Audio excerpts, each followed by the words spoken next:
Stephen Roberts. Good, good morning, pal. All right. Explain to me the strategy. Explain to me the strategy of calling it a travel ban, demanding to call it a travel ban, knowing that the word travel ban the courts don't like, while he tries to get his travel ban back reinstated. Well, it's because I think for two reasons. One, you see, this is just a pattern we've seen over and over and over again. That when Trump reads a speech that's been carefully crafted by people who understand language and understand sensitivities and understand the nuances of policy, he can read a speech reasonably well. But when he's off on his own, his impulsiveness and his inexperience show through. And so he says things and uses language which just upset and disrupt so many different assumptions and policies. And this is just another example. But it's an example also of a larger point here. Trump's attacks on the judiciary are not new. You go back to the campaign where he repeatedly attacked a judge of Mexican-American origins because this judge had ruled against Trump's business interests. You go back to the federal judges who have repeatedly ruled against his travel ban. He's called them so-called judges. He just does not seem to grasp the role that judges play in the American political system. He accused them of being political in one of his tweets. Well, the fact is, it's exactly the opposite. He wants judges to be political, to respond to his political pressure, and they're doing exactly the opposite. They're looking at the law, not the politics. When he attacks the mayor of London while the mayor of London is dealing with a terrorist attack, that's an unforced error. Why are you looking to cause trouble or to make a stink when the smart thing to do is say something of compassion? Why go after the mayor of London now? It's an unforced error for no reason.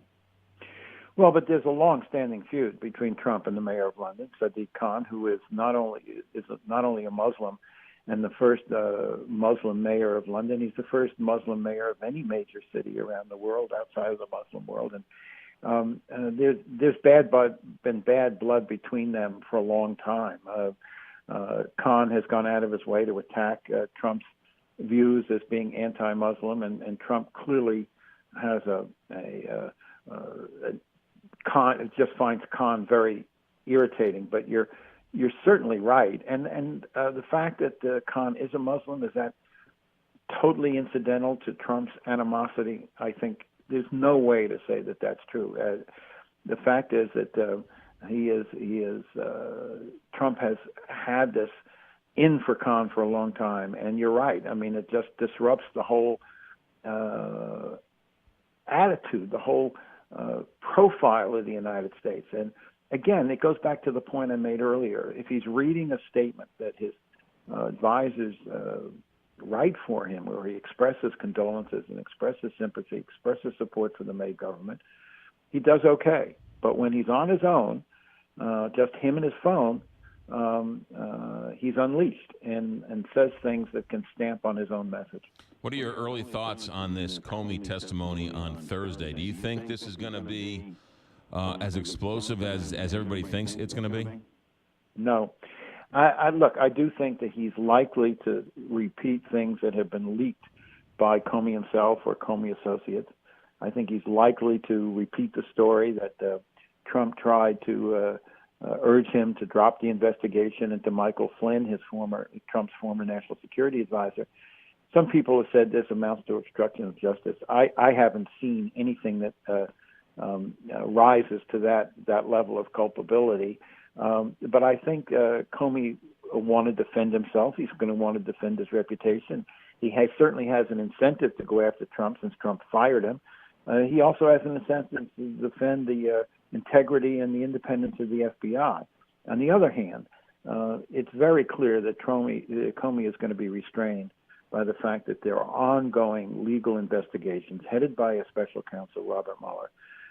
And I think on a number of cases, when people ask him questions, his answer is going to be, I can't answer that because there's an ongoing investigation. So I think it's going to be damaging to Trump, but it's not going to be nearly as explosive as it might be if there wasn't this investigation restraining Comey. I agree, and I'll go a step further. I even think there's a part of me that thinks that every time he doesn't answer a question, that gives Trump's supporters to say, look, there's nothing there. He testified. It's no big deal. Time to move on.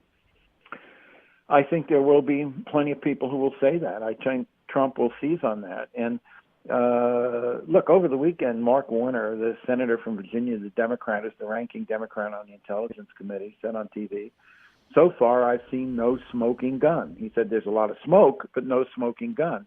And this investigation is still very much in its early stages. And, you know, leaks are not a very good way to understand the totality of an investigation. And I think Comey, as I say, will do him damage, but I think he'll also be careful.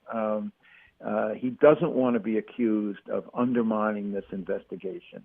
And I do think also, you know, Republicans on the committee will ask him questions designed to try to get answers that would be helpful to the Trump administration. So I think this already is being overhyped. I don't think it's going to be as critical as people think it's going to be. This is, you know, you can't sum up foreign policy in tweets. You can't sum up complex budgets in tweets, and you certainly cannot sum up an investigation that has months, if not years, to go in a series of tweets. The world doesn't work that way. Stephen Roberts, best in the business. Thanks for checking in. Okay, pal. 6:57.